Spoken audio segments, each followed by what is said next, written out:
बॉलीवुड के किंग खान शाहरुख खान की film rice 26 जनवरी 2017 को रिलीज हो रही है। इसमें शाहरुख खान गुजरात के शराब माफिया डॉन का किरदार निभा रहे हैं। कहा जाता है शाहरुख खान का किरदार शराब माफिया डॉन अब्दुल लतीफ के जिंदगी पर आधारित है।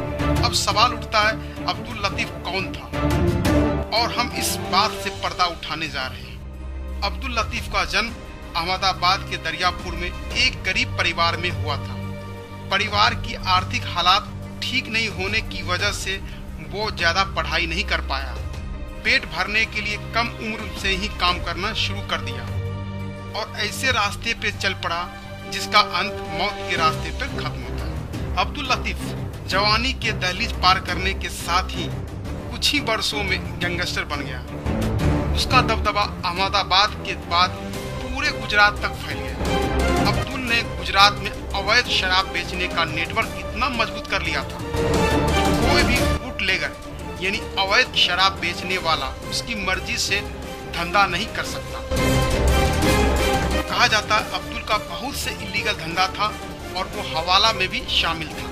वो अपने गुजरात के पश्चिमी तट पर स्मगलिंग पर चार्ज वसूल करता था और कॉन्ट्रैक्ट किलिंग का भी काम करता था।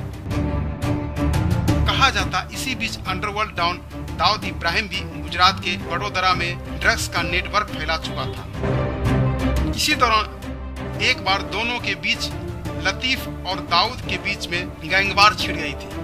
लतीफ के गुर्गों ने दाऊद को घेर लिया था और दाऊद को वडोदरा से भागना पड़ा था।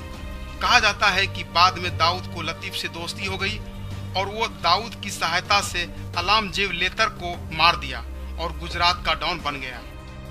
लतीफ का नाम मुंबई के सीरियल ब्लास्ट में भी आया था। शहर के मुस्लिम इलाकों में लतीफ गरीबों के लिए मसीहा के रूप में जाना जाने लगा था।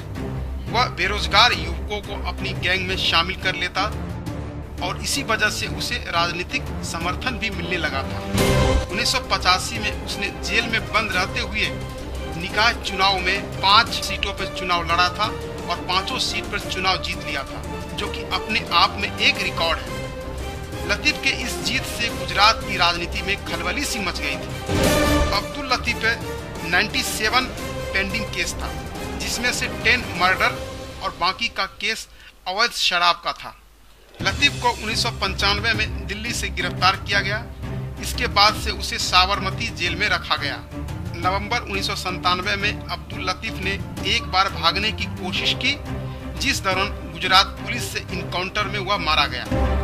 रईस पहली फिल्म नहीं है जो अब्दुल लतीफ की जिंदगी पर आधारित है। लतीफ के मरने के 14 साल बाद डायरेक्टर शरीक निजाज ने इनकाउंटर लतीफ बनाया था, जो 1 अगस्त 2014 को रिलीज हुआ था। मुश्ताक अहमद शेख अब्दुल लतीफ के बेटे ने रईस फिल्म के खिलाफ शाहरुख खान के प्रोडक्शन और एक्सेल इंटरटेनमेंट के प्रोड्यूसर के खिलाफ कानूनी नोटिस भेजा।